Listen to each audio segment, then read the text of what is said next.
I am heavy bored. I may say that the male is entirely hostile. No! Resources. Life, friends, is boring. We must not say so. This is Andrew Whitstaff, and you are listening to Heavy Bored. And we're recording this on June 28th, 2023. The first time I encountered Charles Simic's poetry was in my last few years of undergraduate study. And yes, it was in a poetry course, listeners. I had an excellent teacher and mentor that I just chanced into getting for several classes as a transfer student from the local community college. Supposedly, those were the only sections left, as the transfer students got last pick on the course registration. Their loss, my gain, as it turns out. And that first book, which enamored me to Simic's work in a way, was his prize-winning collection from 1989, The World Doesn't End. A quite brilliant collection of prose poems that solidified Simic as a great poet in the literary canon, in the history books. Ironically, he often said that he never expected the book to be praised so much. He had been publishing collections since the 1960s, and getting his biggest, most celebrated work in 1989, I'm sure was a shock to him. But as we often discuss on this podcast, listeners, it's always so hard to tell as an artist and creator which projects will resonate with readers on a higher level than ever expected. And that's a good thing, a benefit, a rare instance of celebration for poets, writers, artists. It's probably better not to know. Knowing or anticipating only leads to disappointment, or worse, fatigue. And that's what we have here. But I was soon to find out, after my first introduction with Simic's best book, that the poems in The World Doesn't End, again his prize-winning collection, were a big step away from his normal style of poetry. And I admit, full-throated, up front, listeners, that the book being discussed today, Scribbled in the Dark from 2017, is not one of his best works. And it comes back to that constant theme we always seem to bump up against on the podcast. Decline, burning out. And of course, no one is to blame for this sort of thing. It takes so much energy and work to write a book of poems that it absolutely takes something out of you, even a physical toll on the body when reworking a collection to perfection. But I will go into why this book felt so hollow to me as I read through its short 60-odd pages. Shells of poems. Making my notes and scribbling my ideas and thoughts in my cheap Amazon-branded legal pad. But as I discussed on the final parts of our Emily Dickinson series, this book strikes me as demarcating the decline of Simic's body of work, living off a very well-earned reputation from decades before, and putting out what may be one of his weakest collections of poetry here. Lament. There seems to be a huge emphasis on lament in this collection. And I've come to notice this as a theme in a lot of poets' later works. Tony Hoagland comes to mind, his final book of poems full of lament. But Simic's book seems to focus mainly on the destruction of the world and its art. A common sentiment as we age, and an important one to document, I might add. I'd never argue with that. Older artists must document this in their work. But I don't blame anyone for focusing on this theme of lament, because it is a ripe theme for a collection of poems. It always has been. Yeats comes to mind. The world we once knew, lived, loved, gone, smashed to pieces of its former self. It's almost a cliche. It is so common. But that's where we expect the poets to come in, to give us new ways to express the old cliches, the lament, the decline.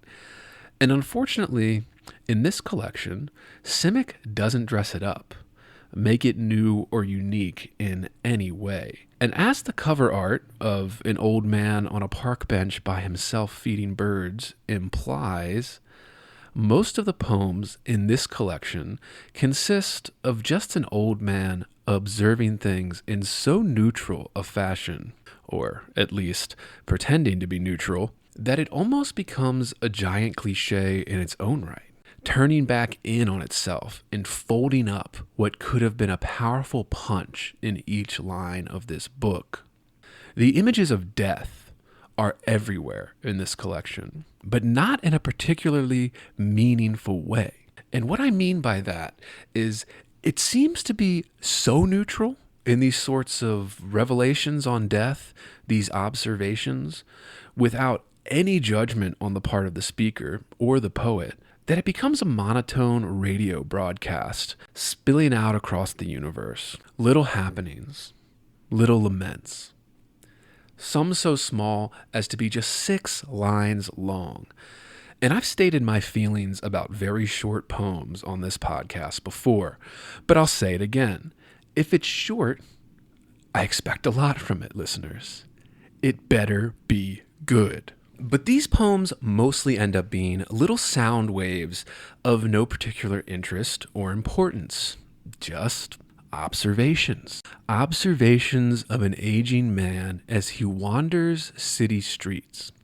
The lament for the world that no longer exists. And I was reflecting on this theme in terms of the Gary Snyder book previously discussed on this podcast. And the way I'd say Snyder lamented for a world he didn't actually know, but imagined, romanticized into existence. But that's not what Simic is doing here. He actually lived in the world he's lamenting over, and he sees that it's gone. And Simic makes clear that this is in terms of the art of poetry and literature. Its standing, perhaps, in the culture, or maybe its importance in the culture and more broadly, or perhaps the level of which it is taken seriously, which, of course, is not seriously at all, listeners. But there is also a sort of lament for the functioning and processes of the civilized world, for lack of a better term. How there's a sense in a lot of these poems that things don't work as they used to. And of course, as good readers, we should consider the possibility of that extending as far as the speaker of the poems, maybe even Simic himself. Aging. Things not working as they used to. Eyes, ears, etc., taste buds dying, and also banking forms, phone apps, etc. Massive differences from a previous world. So different, it feels like it's gone. And maybe it is. But as I always say, listeners, you should always strive, the best you can at the very least, to engage as fairly as possible. And I tried to here. Even with my bias in favor of Simic and his earlier work, as I said, I want to be clear, his reputation is clearly earned over the course of his lifetime. And I'm not taking anything away from that by criticizing his later collection of poems. How could I? I'm just talking about this collection of poems, Scribbled in the Dark. But this collection is, and I hate to say it, feels a little phoned in. So much so that, as I said, it ends up being observation any aging man could make in any city in the world, not the observations of a great poet. And it's disappointing.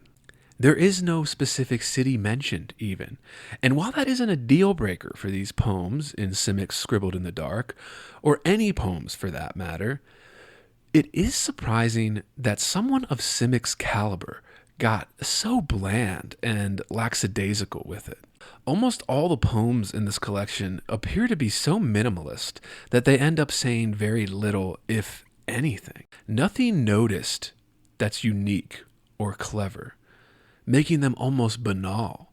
And that makes the observations fall a little limp instead of propelling us into a wonder of poetic realm, exploring thoughts, meanings of life, love, happiness, death. But no, it's just a couple going to dinner and the speaker noticing something about other tables.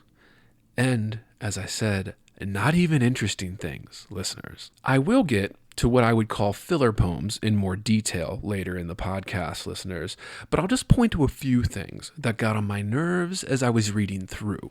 From the very first poem on page 3, I was already agitated. The poem, Dark Night's Flycatcher, left me bewildered with how little was on the page, how brief and unimaginative. The sign of a literary giant who has burned out, at the very least, declined from their enormous peak. Observation taking the place of meaning making. The lament is supposed to be the meaning in some of these poems, and admittedly, it does fill in the gaps in places.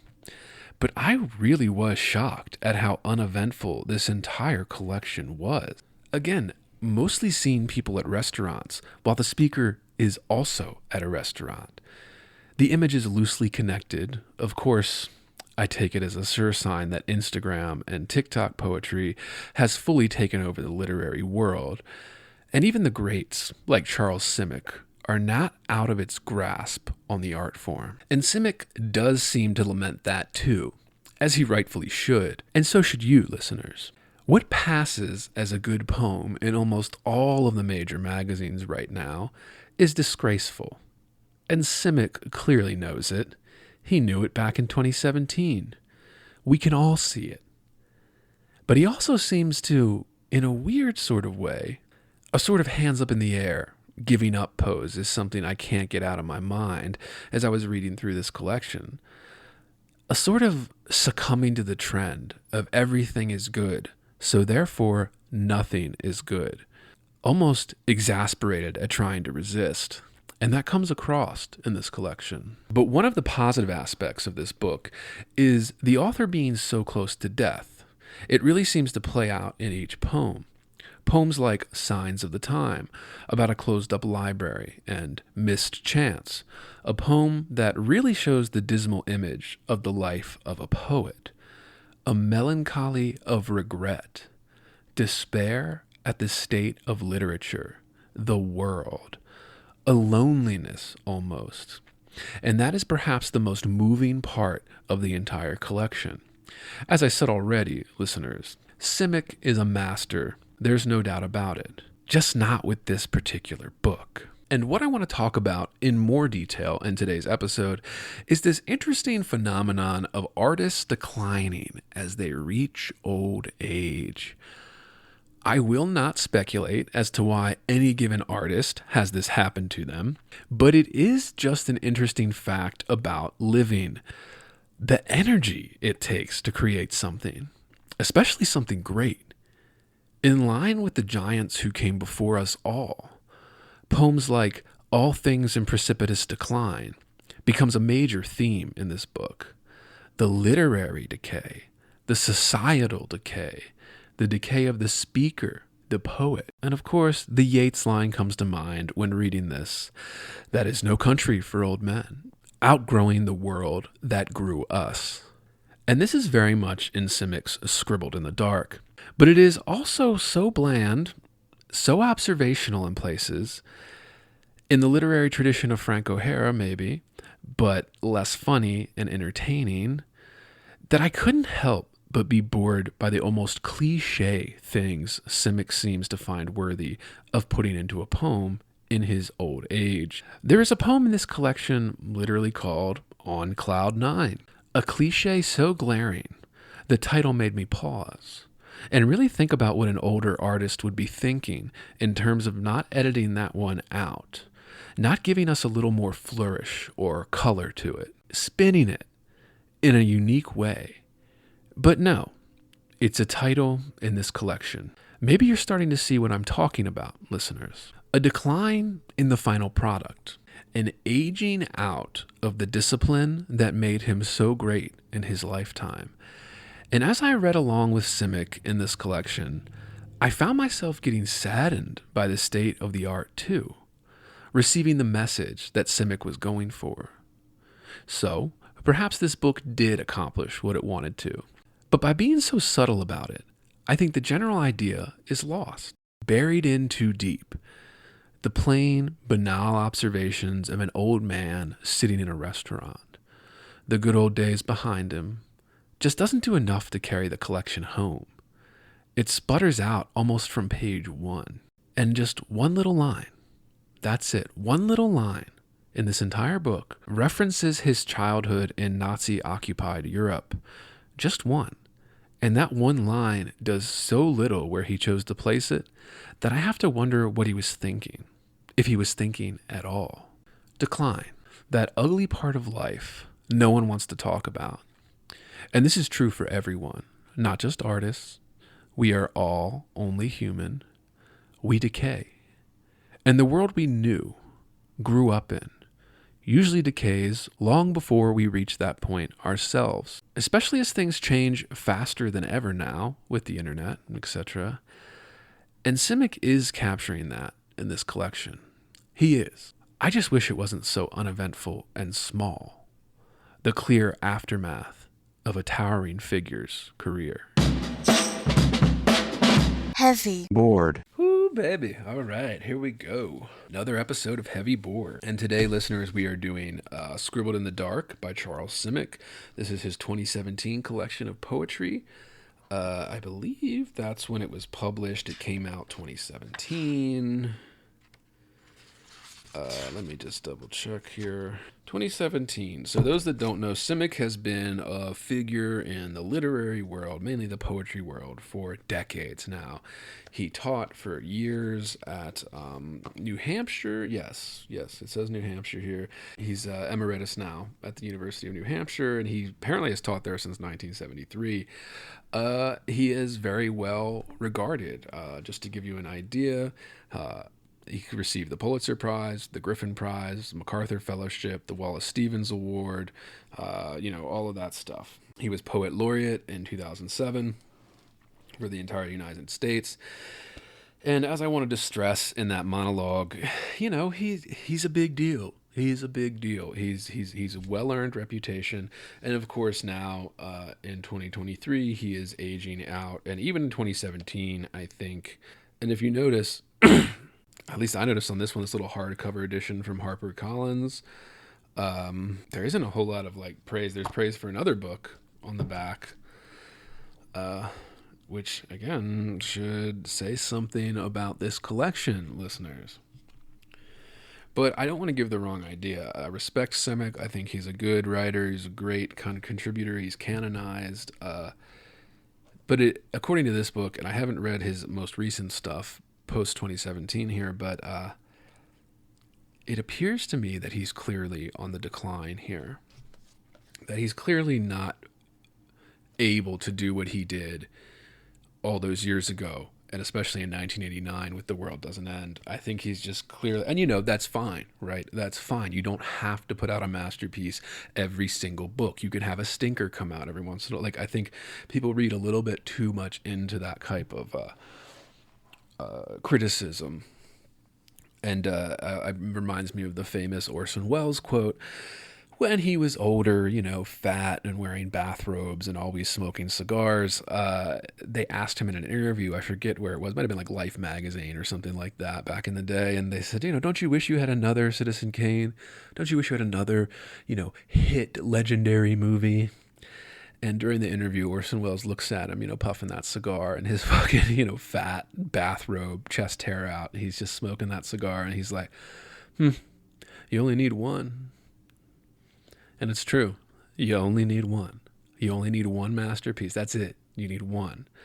And if you can do more than one, you're fucking Shakespeare, baby.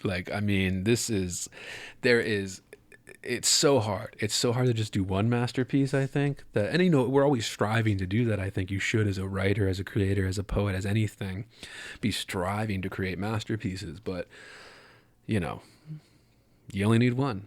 And you do one, you can just kind of, the decline doesn't matter as much because you've already done your thing, right? You've already contributed to the field. A toot on the vape. And we're going to start going into some poems here. But I just wanted to, give you that preamble. So if it seems a little harsh in my monologue in the first part of the podcast, just, know that it's not, the end of everything.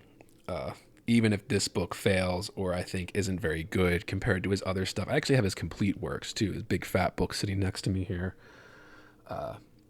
But I'm not going to go into that. Maybe listeners, if you want me to go into that, maybe I'll do a bonus episode where I do go into some of his masterpieces. But let me know. Let me know about that. heavyboardpodcast@gmail.com. Actually, before I get to poems, let's do the housekeeping. Let's do the housekeeping while I puff on this vape. All right. So this is a podcast. Those that don't know, we have a subscription plan. Patreon.com/heavyboard. You get full access to this entire podcast. That includes locked episodes, bonus episodes, all for subscribers only. We have a lot of good stuff coming up. We have some guests coming up. So you want to subscribe, make sure you get that. Patreon.com/heavyboard. If you don't want to do that, can't afford it, there are other ways to support us. You can leave us a 5-star review on Apple, Spotify, wherever you get your podcast. That helps us out, helps us grow. Free way to support us. You can also check out our YouTube channels, @heavyboard for our main channel and @heavyboard for clips. We put all free episodes up on that Heavyboard YouTube channel, and we put clips out there for people that don't have time or don't want to listen to the entire episode. Give those a like, give those a subscribe, share it with your friends and family. Another free way to support us. It helps us out, and we appreciate it. And as always, the links to everything we cover will be in the description. And then a reminder to listeners, I am still looking for workshop stories. If you or someone you know has had a bad experience in a workshop, I want to hear about it. In fact, I want you to write it to me in excruciating detail at heavyboardpodcast@gmail.com. I really want to get into that. We have a guest coming up for a future episode of that where we'll get into personal stories, what happened, and scenarios in workshops, positive and negative. Like I said, it doesn't always have to be negative. I want to hear the positive, the negative. I want to hear the problems. I want to hear proposed solutions. I just want to hear workshop talk. I want to hear everybody talk about workshop, and I want to know your ideas, your thoughts. Send that in, heavyboardpodcast@gmail.com, because I'm interested, listeners. I'm interested, and I think it would be a lot of fun for us to have this. A little place where writers can go after they have a rough workshop and, get a laugh or two. Right here at Heavy Board. And that's housekeeping. Okay.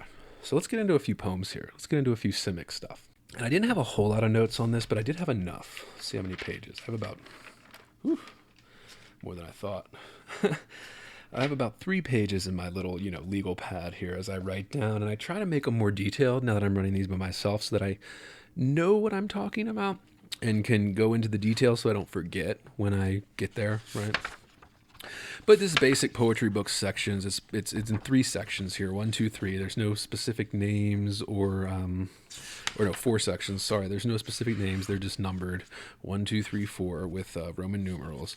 They're actually quite large sections too. I've said this before on the podcast. If you're sectioning out your poems, there better be a reason for it, thematic or structurally. I see a lot of writers that just separate their books into sections just haphazardly.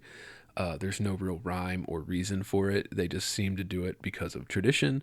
I say avoid that. I say have a good fucking reason. Have a good reason to be separating everything. Which I'll actually get into in an upcoming episode where I go into Louise Glick's masterpiece. So stay tuned for that, listeners. That'll be coming out soon. But now we got Simic in his 2017 collection. So I mentioned this poem in the monologue. It's the first poem in the book, page 3. It's called Dark Night's Flycatcher. I'm going to read this to you. So here. Dark Night's Flycatcher. Thatched myself over with words. Night after night, thatched myself anew against the pending eraser. That's 2 sentences. It is 2 sentences, and that is it. 3 little 2-line stanzas, and these 2 lines is generous. Like some of these have 2 words. Thatched myself, which is fine. Okay, that could be a fine way to start the poem. But this first poem made me furious, okay?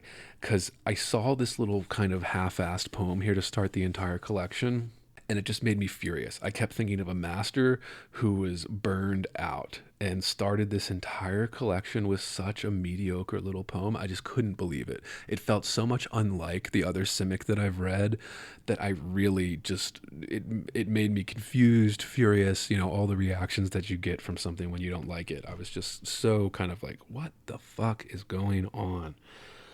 But okay. So the reason I say this is because there's not a whole lot here, right? The pending eraser. So it's kind of about writing, and this is where I get it's you get a mood. Okay, so let's talk about this poem. You get a mood, right? You get kind of a struggle, right? Like they think it's trying to include that kind of struggle that you get. But I think it's also about writing. So it's about aging, writing, right? Thatched myself over with words, right? So you're fixing yourself with words, night after night, thatched myself. So it's repeating what we got in the first stanza here. And this is a 3-stanza poem. This is a 6-line poem, and we're already repeating what we said in the first stanza. So just that's one strike, okay? Anew against the pending eraser. And, besides the fact that these are all like, caps on the left side, because again, I think whenever I see caps on the left side, especially from like an older poet, I assume it's because they don't know how to use Microsoft Word. And then when it comes time for editing, people are like, well, what about these? And there's, no, that's how I intended it. I don't buy that. So this kind of auto cap on the left justified side of the poem, it's, I just view it as lazy now, especially in contemporary poetry, the way we can edit and ensure that the sentence reads as a sentence, even with delineation. I just find it as an oversight. It's laziness, oversight, etc. So here we are, and then we get back to this thing that's just like the pending eraser, right? I guess that could be death, we could say, but I don't want to get too into this poem because again, it's two really it's only 2 stanzas because the first 2 repeat themselves. And then this last one adds a little bit of an element. The pending eraser is really the only one, right? That adds a little bit. But I don't want to get bogged down on just one poem because there's lots of them here that I want to cover. So the very next page 4, seeing things. And we're still in the first section here. And I guess the reason I marked a couple of these in the first section was just because I was really surprised at how much I disliked this. Whenever I go into a book or I go into, let's say, a book that's on this podcast, I don't want to dislike it. I want to be seduced. I want to love it. I want to be taken away by it. I want to praise it. I want to have, a memorable experience with it. And when I don't get that, especially from a writer like Simic, who I usually would, it just really irritates me, and I feel like I have to take the book to task, and I'm going to do that here. I'm going to try to do that the best I can, the most professional way I can, and all right, I'll read you this one too. So let's do seeing things.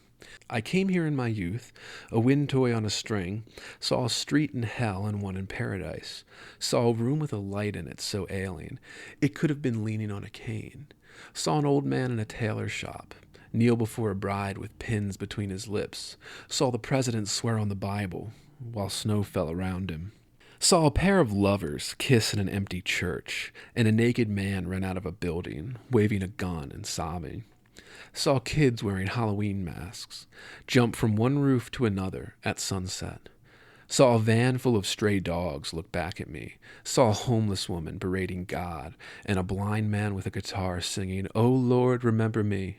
When these chains are broken, set my body free." And that's it.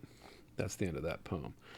And let me say what I like about it first. So what I liked about this verse is that it's very bland, but it's called Seeing Things. And then it's very Frank O'Hara style with this kind of observation after observation after observation. But man, does it disappoint. Image to image just really bugs me. And I think that the title is trying to do a lot of work for this, but it isn't. So we're just moving from a little observation to observation, and the overall connection from each observation is missing.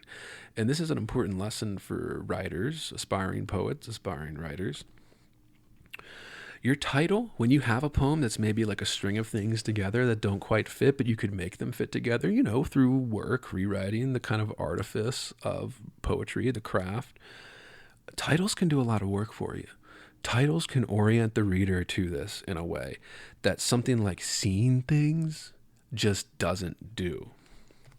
So, for example, we get a little bit of this: saw a street in hell and one in paradise. Okay, cool. Saw a room with a light in it so alien it could have been leaning on a cane. And I like, this is probably the most powerful little part of it, little sentence here with that, in terms of what it does to experiment with the image.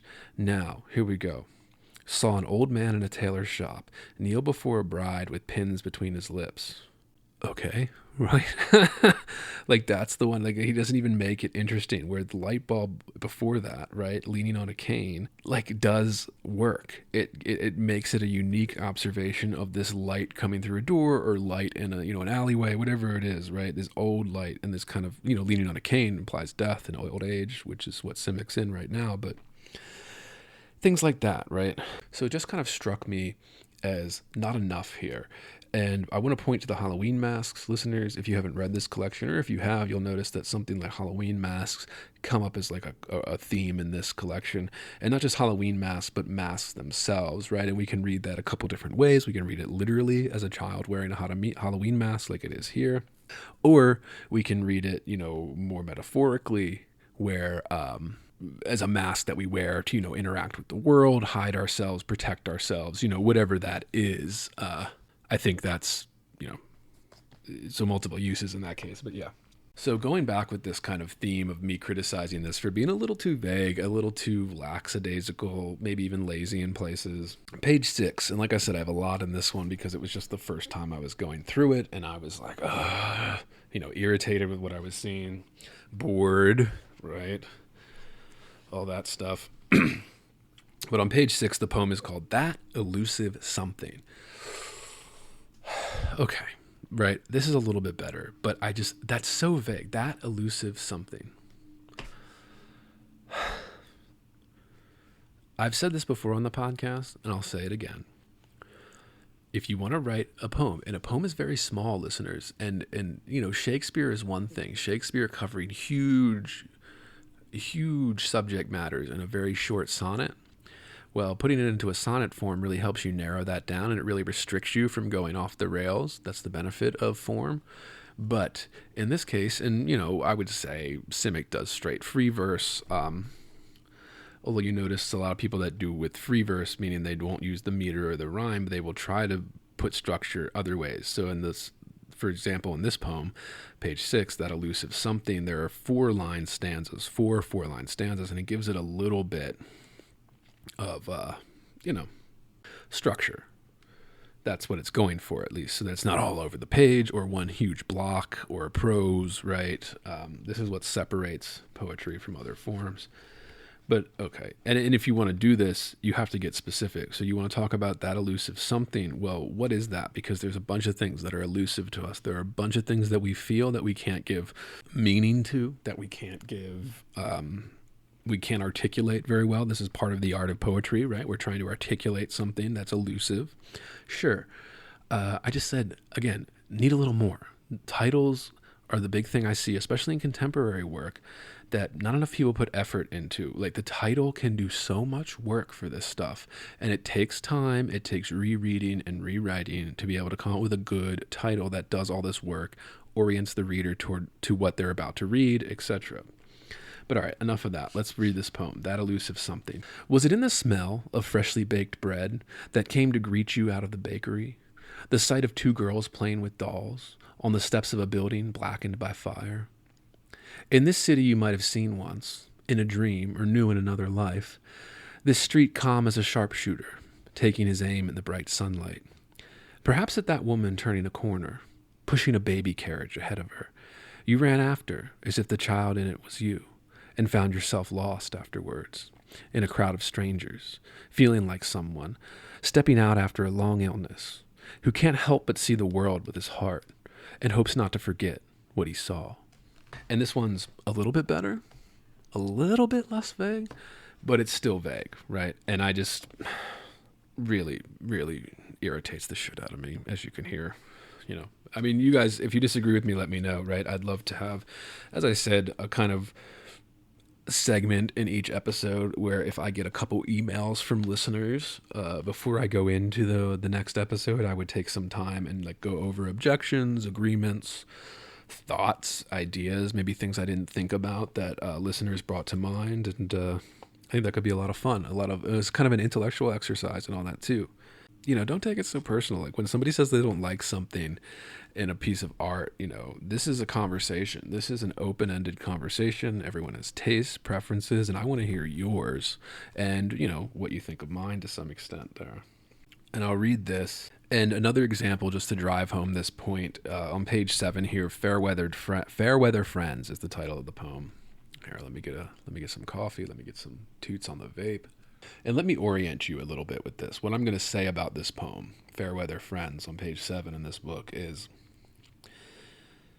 the most poetic thing, the thing in this poem that's reaching for something greater than what it is, or referencing something, is the very light references to Jesus and the sponge and a betrayal, right? But notice as I read this here that it's so minimalist. It misses saying anything. And this is what I mean by decline. It makes like kind of a lazy reference to something like this with Jesus, the sponge, the betrayal in the garden, right? And all that. But then it's so little, it's so small that it leaves you feeling like it didn't even need to be there at all. Like it was on the verge of doing something interesting, and then it just goes back to being that kind of bland, banal old man lamenting the world. But let's read it. And you tell me what you think. Eddie with flowing locks, plus Joey and me, like Jesus and two thieves, crucified side by side on the blackboard, our backs slumped in defeat, while awaiting our punishment. The Lord took pity on them, wiped their souls clean with a sponge. Not mine. I remained where I was, holding on to a piece of chalk, long after they had all gone home. Night already fallen everywhere. Hard to be sure what numbers still remain there to be added or subtracted, or whether someone is watching as I give them a last try. You just tell me, right? What do we think this is about? So friends betraying you or something like that. Fair weather friends, right? So when the shit hits the fan, your friends will abandon you, right? And you determine who your real friends are, right? And you see the same thing like fair weather fans. People do this in sports. Like, oh, you only like this team when they're winning, right? And when they're losing, suffering for a decade while they're rebuilding the franchise or something. You're like, oh, I don't like them anymore. Well, that's fair weather fandom, right? And just notice how minimalist this is, right? And it doesn't quite reach where it's going, right? Like Jesus and two thieves, crucified side by side. And this is referring back to Jesus' crucifixion, right? He was crucified, at least this is how the story goes, right? With two other people that were accused of theft. So there were 3 people that were crucified the same day as Jesus. At least that's how the story goes in the Christian mythology, right? And as I always say, listeners, if you don't know your kind of Christian mythology, you have never read the Bible, Western literature is going to be tough for you. All right. There's a lot of references to the creation myths that make up the Western world here, including those that were even before Christianity. So we go further back, right? The Greeks is really where most of Western literature starts. But okay, let's go on. And I just reminder, like, this all caps on the one side. It's so stupid. It really gets under my skin. And it's always older writers that don't quite know how to use word processors that do this. And maybe this is something that's left over from typewriters. I don't know, because I was born at a time when you never had to use a typewriter to type something up, because that technology was already dead by the time I was born. And I'm not that old. But I just think it's lazy. It's an oversight. It's missed details. And this is what I always talk about on this podcast. Missed details. Details matter, and details matter so much in large creative projects like this. Poetry, fiction, writing a whole fictional world. The details, they matter. And this is what separates the good from great. This is what separates the bad from good, the good from great, everything. The mediocre from the good, right? The mediocre from the bad. Like, this details matter. So, say what you will. It was around page 15 when I started to get this kind of very, heavy-handed feeling of lament. That was the main theme in this book. that I mentioned in the monologue, and I'll, go into a little bit here. But I couldn't help but have a solemn feeling as I read through this, and kind of, maybe it was just me, maybe I'm reading too much into this, Simic is close to the end of his life, and me, I'm close to approaching middle age, and as you approach those years, I find it hard not to reflect on the years you've already lived, right? So I get that. Harold Bloom, when he was towards the end of his life, his memoirs and things, he was very much more reflective than than he was in his earlier years, right? And this is to be expected. But as Simic kind of ages towards death, I noticed this in poems like Signs of the Times on page 15, right? Where he's, lamenting the closed up library, as I already said. And also on page 17, Missed Chance, that really kind of give us a dismal image of the life of the poet. Like kind of a melancholy of regret, despair at the state of literature. And let me get to that. I'll read Signs of the Time. I don't have much to say about it, but I want to read it to you guys, and then I'll read Missed Chance. So Signs of the Times, page 15. For a mind full of disquiet, a trembling roadside weed is Cassandra, and so is the sight of a boarded-up public library, the rows of books beyond its windows, unopened for years, the sickly old dog on its steps, and a man slumped next to him, his mouth working mutely, like an actor unable to recall his lines, at the end of some tragic farce. And Missed Chance. And Missed Chance is the last poem in the first section. So let's read this one. Missed Chance. One afternoon, looking for a shortcut, I found myself on a street that I'd never known was there, and might have gone no further, with my foot arrested in mid-stride, before a dogwood tree in flower, towering in someone's yard, and a few brightly colored toys scattered along their driveway, but no child or anyone else in sight. One caged bird chirping in a window, who may have been in on the secret. I didn't wait to find out, but hurried away, wherever it seemed more important for me to show my face that day. What I wanted to say, and why I read these two poems and kind of grouped them together, not just because they're towards the end of this section, but this is where I got the real big sense of lament, as I said. And it's interesting, what I wanted to mention is it's interesting that this happens to so many writers and poets and critics as they get older. And I get that's part of getting older, right? Like the world changes and you're still there and it's not the world you grew up in, etc., etc.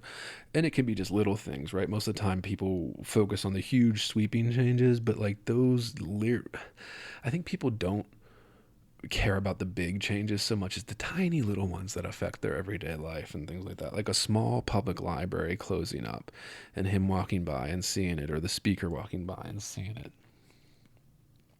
But it is interesting that this happens, right? This kind of despair at the state of literature. And it seems that almost every great writer in history had a similar sentiment when it came towards the end of their life. And what they saw happening with the craft. They think it's getting worse, which leads to the interesting question, is it actually getting worse? Or is it just a thought, right? Or is it just a reflex to something? I mean, I don't know. I don't know if I'll be able to come up with an answer to that, but, it's just something to think about and something to consider. And in the second section, I'll say the second section, it starts to get even worse in the second section with poems like All Things in Precipitous Decline on page 26. And this is kind of a beyond a lament about literature and more about a lament of observable societal decay, and kind of an old man seeing what's happening and saddened by it, right? And this is where I kept thinking of Yeats, that is no country for old men, right? Sailing to Byzantium. I couldn't help but keep thinking of that line as I was reading this. But, all right. All Things in Precipitous Decline. Let's read it. Like a pickup with its wheels gone, and some rusty and disassembled antique stoves and refrigerators, in a front yard choked with weeds, outside a shack with a plastic sheet draped over one of its windows, where a beer bottle went through one star-studded night in June. Or was it a shotgun we heard? The police inquiry, if there is one, is proceeding at a snail's pace. In the meantime, the old recluse got himself a bad-tempered mutt to keep his junk company and bark at all coomers, including the mailman, leaving a rare letter in the mailbox. And I just want to ask you listeners, what do you think when you read something like that or hear something like that? Do you think it's positive? Do you think it's negative, right? Is it sad? Because it's talking about this kind of recluse, right? This old recluse. And again, I don't want to get speculative and start talking about how the speaker is Simic, although the speaker may be some version of Simic. Again, this is art. This isn't necessarily a reflection of the artist, but something to think about. So I know, I keep going on, but let's go to section 3 here, because there's a poem called The Movie. And I didn't mention the poem itself, but I mentioned the line about how being in occupied Nazi Europe, or Nazi-occupied Europe when he was a kid. And I just want to read you this one, because it's a good example of what I'm talking about, where the last stanza in this 3-stanza poem does all of the heavy lifting. And really, it's just like the first sentence of the last stanza here, right? And it is so casual, and it's so matter of fact, that it loses almost all of the power I think Simic was intending in this poem. And let's see what I mean here. The movie. My childhood, an old silent movie. Oh, winter evenings, when mother led me by the hand into a darkened theater where a film had already started, like someone else's dream, into which we happened to drop in, with a young woman writing a letter and pausing to wipe her eyes, in a room looking out on some harbor, and a bird sitting quietly in her cage. No one was paying any attention to, nor to the white ship on the horizon, perhaps drawing closer, perhaps sailing away. It was an occupied city, I forgot to say. We trudged our way home, bundled up heavily against the cold, keeping our eyes to the ground, along the treacherous, dimly lit streets. So let me ask you this. What is this about? Is this about a movie? Or is this about something else? Well, and as I said, in these first 2 stanzas, what do we get? We get the description of what is on the screen and what's happening here. And then the most powerful line is that first line of that 3rd stanza. It was an occupied city, I forgot to say. That's the most powerful line. And again, it's kind of just thrown in there at the end of this poem. And it's so late in the poem, and it comes back as, I forgot to say, I forgot to mention. Like, it's putting it that way lessens the impact, right? And because of this kind of casual insertion here about, like, oh, the real tragedy was an occupied city, literally Nazi-occupied city, right? Again, it's just so casual and matter of fact, it loses its power. So this type of line that would normally be very powerful is not as powerful, because it's buried in this kind of rest of these banal observations, the movie, blah, blah, blah, blah, blah, blah. I did mention the on cloud 9 cliche. So on cloud 9. I can't believe a poet of Simic's caliber would title a poem on cloud 9. Just unbelievable. I don't even know what to say about it, quite honestly, besides it strikes me as someone who's given up.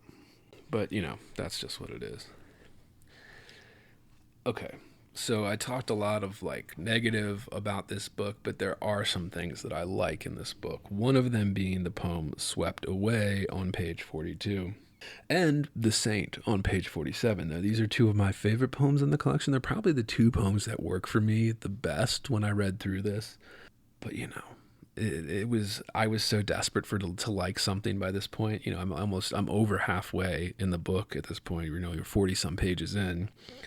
I was so desperate for something to stand out that maybe I just picked these out because they were better than the other ones. I don't know. But, not by much. They suffer from the same thing. So it's just bland, and the images are expected and plain. So it's used up. That's why I kept thinking of this image of burning out, decline, used up, hollow. It's just disappointing. It's disappointing from a poet like Simic. Let me read Swept Away because that's actually a good one. Swept Away. Melville had the sea and Poe his nightmares to thrill them and haunt them, and you have the faces of strangers, glimpsed once and never again, like that woman whose eye you caught on a crowded street in New York, who spun around after she went by, as if she had just seen a ghost, leaving you with a memory of her hand, rising to touch her flustered face, and muffle what might have been something she was saying as she was swept away. And I like that one. I like that one because it's a concise little image. Concise little image. But again, the title is lazy. Swept away. Swept away. It's a cliche. It's a cliche. Like, am I the only one noticing this? And I get, this isn't the book that was highly praised and awarded. I get that. I'm just saying, come on, people. Am I the only one noticing this? Like, sometimes it feels like it. Jesus. Let's go to the other one. The Saint, the other one I liked. Let's read it. The woman I love is a saint who deserves to have people falling on their knees before her in the street, asking for her blessing. Instead, here she is on the floor, hitting a mouse with a shoe as tears run down her face. I don't even know what else to say at this point. How disappointing that is. How plain, expected, borderline cliche, the two things they're posed against one another in the poem just don't work because they're too bland. Oh, the woman I love should be worshipped, people falling at their feet. What a cliche image. What a cliche way to say it. And then we have to have this kind of, oh, she's hitting a mouse with a shoe and crying. Again, you could some would accuse them of sexism, but that's not what we do on this podcast. Because again, is it sexist to say that women cry when mice run through the house? I mean, or is it true? I remember stories whenever we'd have a mouse in the house or something, my mother would literally start screaming, like pushing me to go kill it, like kind of standing up on a chair, shouting to get it out of the house and make me or my father, or my brother go get the mouse out of the house. Very vivid memory of that happening a few times actually. But all right, let's move on. I'm almost done. Okay, page 49, poem In Someone's Backyard.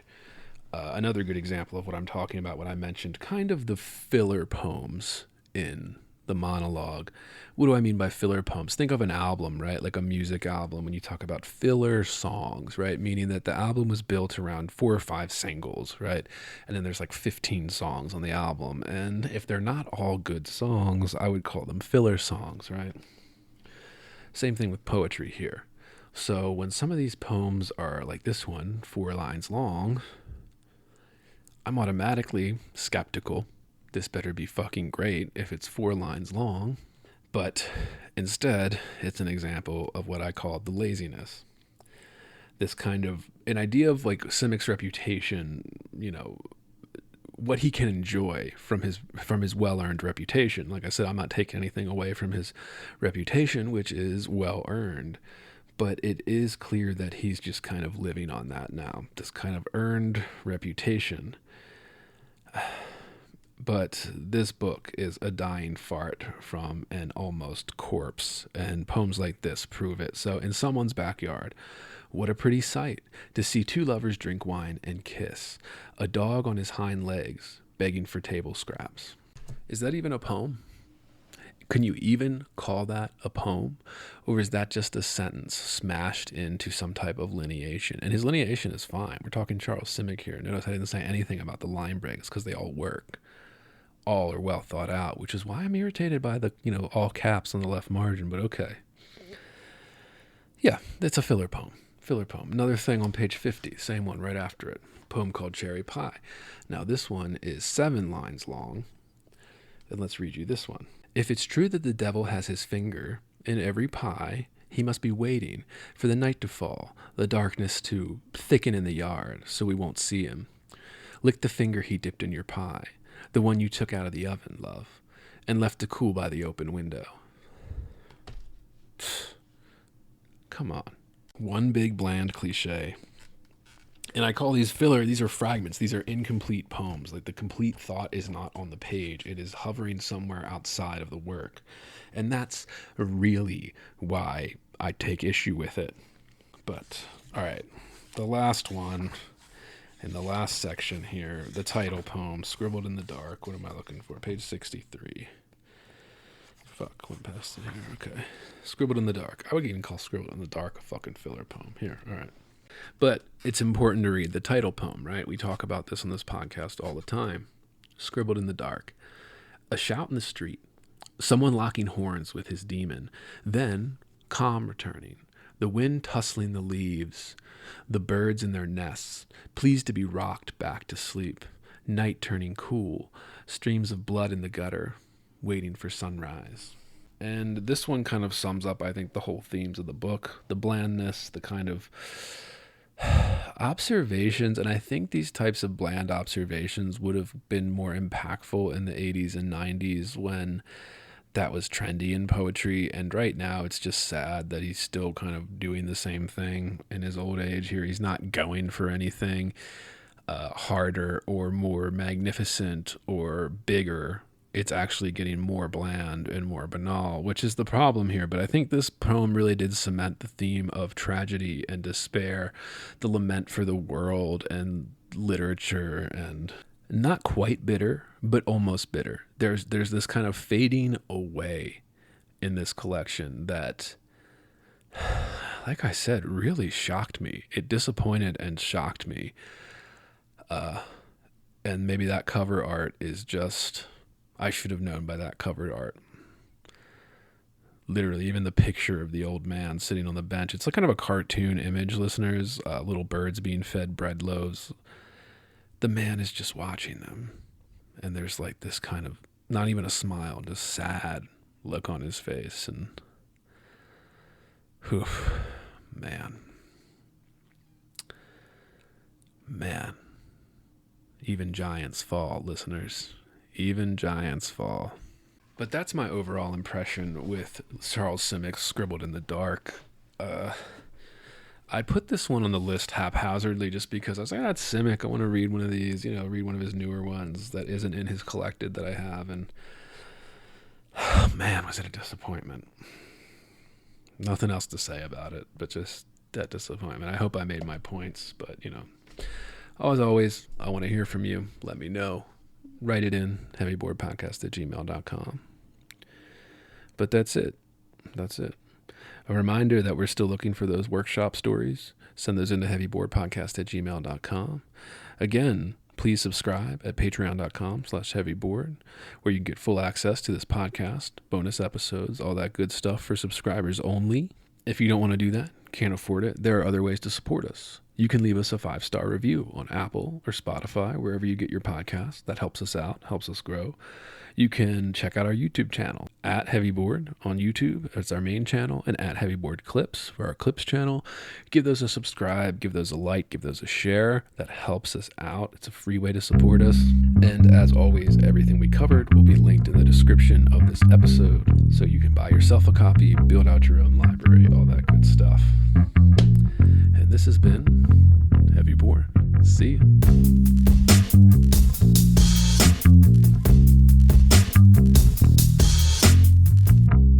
Heavy. Bored.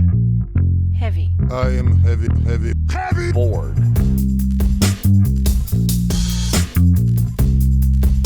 I may say that the male is entirely hostile. No! Resources.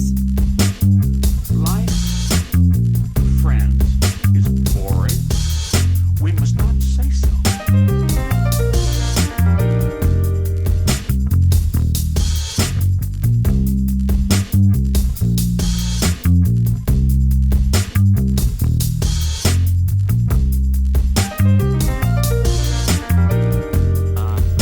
Are you radioactive now?